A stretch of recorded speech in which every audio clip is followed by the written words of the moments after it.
Pendant 8 ans, l'enfant portait la main à son oreille, comme s'il essayait d'arracher quelque chose d'invisible. Personne ne comprenait pourquoi il faisait cela.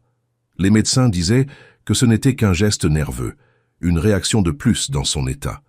Son père avait entendu ces mots tellement de fois qu'ils avaient commencé à perdre leur sens. Rien à faire, irréversible, accepté. Mais lui n'acceptait pas. Il n'avait jamais accepté. Parce que cet enfant n'était pas seulement impatient, c'était la seule chose qui lui restait au monde. Oliver Hart avait tout ce que l'argent pouvait acheter. Des entreprises sur 3 continents, des maisons qui ressemblaient à des palais, des voitures qu'il ne répétait jamais 2 jours de suite. Mais dans sa demeure, il n'y avait pas de rire, il n'y avait pas de musique, il n'y avait pas de vie. Seulement un silence lourd qui se collait au mur et s'infiltrait dans chaque recoin. Ce silence avait un nom. Il s'appelait ça. Son fils était né au milieu d'une tragédie qui avait tout changé. Catherine était morte, en le mettant au monde. Oliver n'avait jamais oublié ce moment. La façon dont sa main s'était relâchée dans la sienne, le regard qui s'éteignait lentement, les mots qu'il n'avait jamais réussi à entendre. Depuis ce jour, le silence était devenu une punition. Et comme si cela ne suffisait pas, avec le passage des mois, il était devenu clair que ça n'entendait rien. Aucun son, aucune voix, aucun rire, rien. Oliver avait refusé d'accepter le diagnostic. Il avait parcouru le monde avec son fils dans les bras. Hôpitaux aux États-Unis, cliniques privées en Suisse, spécialistes au Japon. Il avait dépensé des fortunes inimaginables. Mais chaque réponse était la même. Rien à faire. Avec le temps, même les employés avaient appris à ne pas parler du sujet. Personne ne mentionnait l'oreille de l'enfant. Personne ne commentait son geste répétitif. Parce que tous savaient qu'Oliver ne tolérait pas l'espoir faux. Il préférait le silence plutôt qu'une nouvelle déception. C'est dans cette atmosphère que Victoria apparut. Elle arriva un matin gris, avec une valise simple et les épaules chargées d'inquiétude. La grandeur de la maison ne lui importait pas. Qui vivait là ne lui importait pas. Elle avait seulement besoin du travail. Sa grand-mère dépendait d'elle. Les factures n'attendaient pas. Madame Patterson la reçut avec un regard dur et une voix ferme. Elle lui expliqua les règles avec clarté. Ne pas intervenir, ne pas parler à l'enfant, ne pas franchir les limites. Victoria acquiesça à tout. Elle n'était pas en position de remettre quoi que ce soit en question. Mais dès qu'elle traversa le couloir principal, elle le vit. Ça était assis par terre, alignant de petites voitures avec une précision presque obsessionnelle. Il ne regardait personne, il ne réagissait à rien. Mais il y avait quelque chose qui attira immédiatement l'attention de Victoria. Ce geste, la main qui montait à l'oreille droite, le léger rictus de douleur, la répétition constante. Victoria sentit un nœud dans la poitrine. Elle avait déjà vu cela auparavant. Elle ne dit rien. Elle continua à marcher. Mais elle ne put l'oublier. Les jours passèrent et la routine s'installa. Nettoyer, ranger, disparaître. Telle était la dynamique de la maison. Personne ne parlait plus que nécessaire. Personne ne s'arrêtait. Personne ne regardait trop, sauf Victoria. Chaque matin, elle observait l'enfant de loin. Elle remarquait comment il évitait le contact, comment il vivait dans son propre monde. Mais elle remarquait aussi des détails que les autres ignoraient. La façon dont il fronçait les sourcils en touchant son oreille, la manière dont il fermait parfois les yeux, comme si quelque chose lui faisait profondément mal. Un après-midi, elle ne put s'empêcher d'intervenir. L'enfant luttait avec une pièce d'un avion en jouet. Ses petites mains n'arrivaient pas à l'emboîter. La frustration grandissait sur son visage. Victoria s'approcha lentement et, sans rien dire, emboîta la pièce à sa place. Ça leva les yeux. Pendant un instant, le temps s'arrêta. Puis un petit sourire apparut. Il était minime, presque imperceptible, mais pour Victoria, ce fut suffisant. À partir de ce moment, quelque chose changea. Sans enfreindre les règles de manière évidente, elle commença à laisser de petits objets près de lui. Des figures en papier, des bonbons emballés, des détails simples. Il répondait avec des dessins, avec des gestes, avec de petits signes que seuls eux comprenaient. C'était un langage silencieux, mais plein de signification. Cependant, tout le monde n'approuvait pas cette proximité. Une nuit, Madame Patterson l'affronta. Son avertissement fut clair. Ne pas s'approcher, ne pas s'impliquer, ne pas franchir la ligne. Victoria essaya d'obéir. Mais chaque fois qu'elle voyait l'enfant toucher son oreille, chaque fois qu'elle voyait cette grimace de douleur, quelque chose en elle résistait. Elle savait que ce n'était pas normal. Elle savait que quelque chose n'allait pas. Et surtout, elle savait que personne ne regardait vraiment. Le doute grandissait en elle. Et si tout le monde s'était trompé? Et si ce n'était pas irréversible? Et si la réponse avait été devant eux tout ce temps? Cette nuit-là, Victoria ne put dormir. Elle pensait à sa grand-mère, à son besoin de garder le travail, au risque que cela impliquait de s'impliquer. Mais elle pensait aussi à l'enfant, à son silence, à sa douleur, et à cette sensation persistante qui ne la laissait pas en paix. Le lendemain matin, tout changea. Un léger bruit l'alerta, quelque chose entre un coup et un soupir étouffé. Elle suivit le bruit jusqu'au jardin. Là se trouvait ça, assis, courbé, les deux mains pressant son oreille. Il pleurait, mais on n'entendait rien. Victoria courut vers lui et s'agenouilla. Leurs regards se croisèrent. Elle lui fit un signe doux, demandant la permission. Il hésita, mais finit par acquiescer. Victoria inclina sa tête vers la lumière. Et alors, elle le vit. Quelque chose de sombre, dense, étrange. Ce n'était pas normal. Son cœur se mit à battre fort. Comment personne n'avait-il vu cela? Comment tant de spécialistes avaient-ils ignoré quelque chose d'aussi évident? L'image ne la laissa pas respirer. Elle savait ce que cela signifiait, elle savait ce que cela pouvait être, mais elle savait aussi ce qu'elle risquait. Elle regarda l'enfant. Il avait confiance en elle.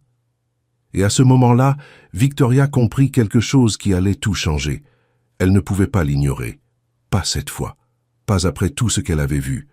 Pas après tout ce qu'elle avait perdu dans sa vie. Cette décision commençait à prendre forme en elle. Et bien que la peur fût énorme, il y avait quelque chose de plus fort.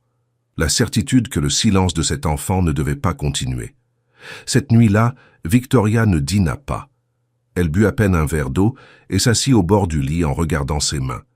Les mêmes mains qui avaient travaillé toute sa vie à nettoyer, à soigner, à soutenir. Les mêmes mains qui tremblaient maintenant devant une décision qui pouvait tout changer. Elle pensa à sa grand-mère, aux factures qui s'accumulaient sur la table. Elle pensa à ce qu'elle perdrait si elle faisait quelque chose sans permission. Ce travail n'était pas seulement un salaire. C'était la différence entre la dignité et l'abandon pour la seule famille qui lui restait. Mais alors elle pensa à ça, à son regard silencieux, à sa douleur répétée, à ce geste constant vers son oreille, et à ce qu'elle avait vu ce matin-là. Elle ne pouvait pas l'ignorer. Pas après avoir reconnu ce signe. Elle ferma les yeux avec force. Elle se souvint de son cousin Marcus, ce garçon qui avait passé des années sans entendre à cause de quelque chose que personne n'avait détecté à temps. Lui aussi avait été écarté. Lui aussi avait été étiqueté comme un cas perdu, jusqu'à ce que quelqu'un décide de regarder vraiment. Ce souvenir frappa son cœur comme une vérité impossible à ignorer. Elle se leva lentement. Elle marcha jusqu'à la fenêtre. La demeure était silencieuse, comme toujours. Un silence qui ne semblait plus normal mais imposé, artificiel, lourd. Elle murmura une prière. Pas longue, pas parfaite, seulement sincère. Et à ce moment-là, elle prit une décision. Si l'enfant souffrait à nouveau ainsi, elle agirait, même si elle perdait tout. Le jour suivant passa avec une tension qui ne la quitta pas une seconde. Chaque mouvement, chaque bruit, chaque pas dans le couloir la maintenait en alerte. Mais ça n'apparut pas de toute la matinée. Ce fut seulement en fin d'après-midi qu'elle le vit. Il était au même endroit que d'habitude, mais quelque chose était différent. Sa posture, sa respiration, la façon dont il pressait son oreille avec plus de force que jamais. La douleur était revenue. Et elle était pire. Victoria sentit que le temps s'arrêtait. Elle ne pouvait plus attendre. Elle s'approcha lentement. Elle s'agenouilla devant lui. Ses mains bougèrent avec précaution, répétant la même question silencieuse. « Puis-je t'aider » Ça la regarda. Il y avait de la peur dans ses yeux, mais aussi de la confiance. Et cela fut suffisant. Victoria sortit de sa poche le petit instrument qu'elle avait préparé. Il n'était pas sophistiqué, il n'était pas professionnel, mais il était propre, désinfecté, prêt. Elle respira profondément. Ses mains tremblaient, mais sa décision, non. Elle se pencha vers lui. La lumière du coucher de soleil entrait par la fenêtre, éclairant exactement ce dont elle avait besoin. Là, c'était à nouveau, plus clair, plus visible, plus urgent. Elle introduisit l'instrument avec une extrême délicatesse. Son cœur battait si fort qu'elle arrivait à peine à se concentrer. Elle toucha l'obstruction. Elle sentit une résistance. Elle s'arrêta. Elle respira encore une fois. Elle essaya avec plus de soin. Cette fois, quelque chose céda. Un léger mouvement. Un changement. Victoria retint son souffle. Et alors elle tira doucement. Ce qui sortit était dense, sombre, accumulé pendant des années. Ce n'était pas petit. Ce n'était pas superficiel. C'était quelque chose qui avait été là trop longtemps. Elle le tint dans sa main sans pouvoir y croire.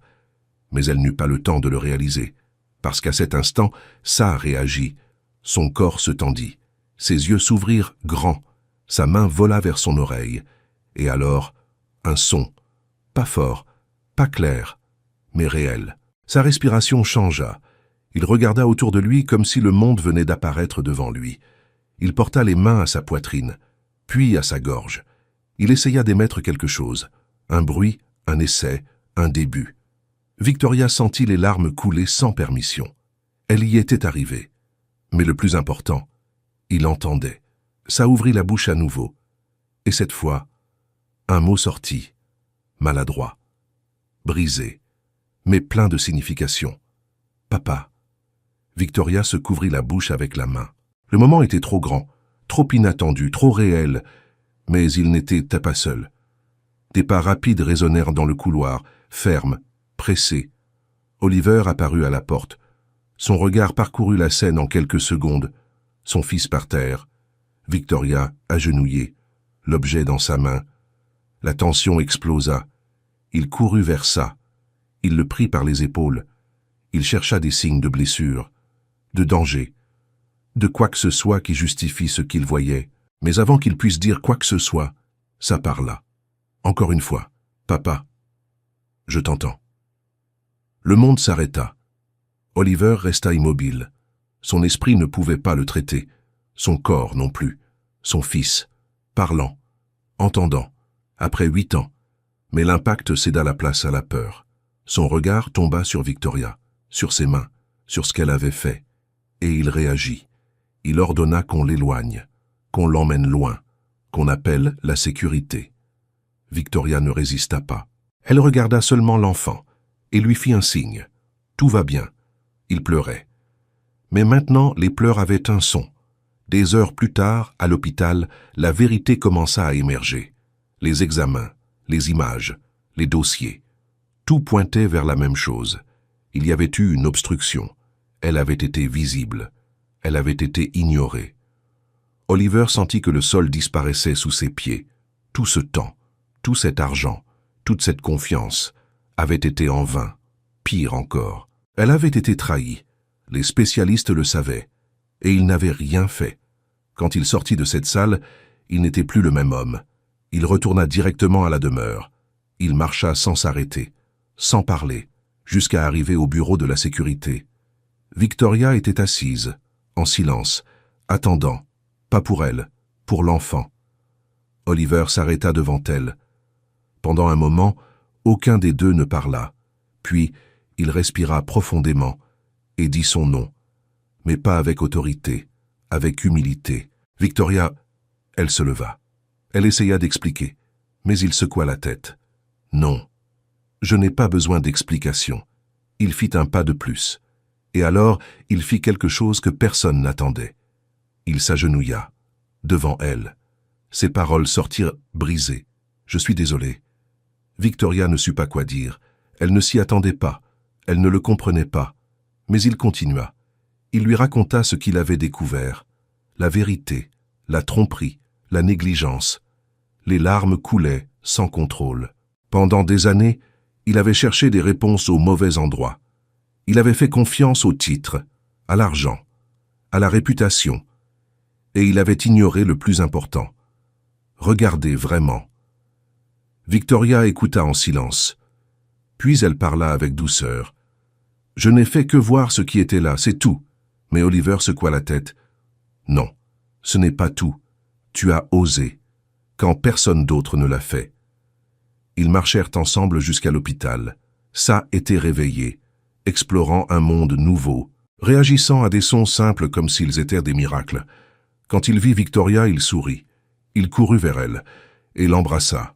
« Merci. » Sa voix était imparfaite, mais belle. Oliver observa cette scène en silence, et il comprit que tout ne s'achète pas, que tout ne s'apprend pas, et que parfois la personne qui change une vie n'est pas la plus préparée, mais la plus disposée. Victoria ferma les yeux un moment. Elle respira profondément, et pour la première fois depuis longtemps, elle sentit la paix, parce qu'elle savait qu'elle avait fait ce qu'il fallait, même si cela lui avait coûté tout.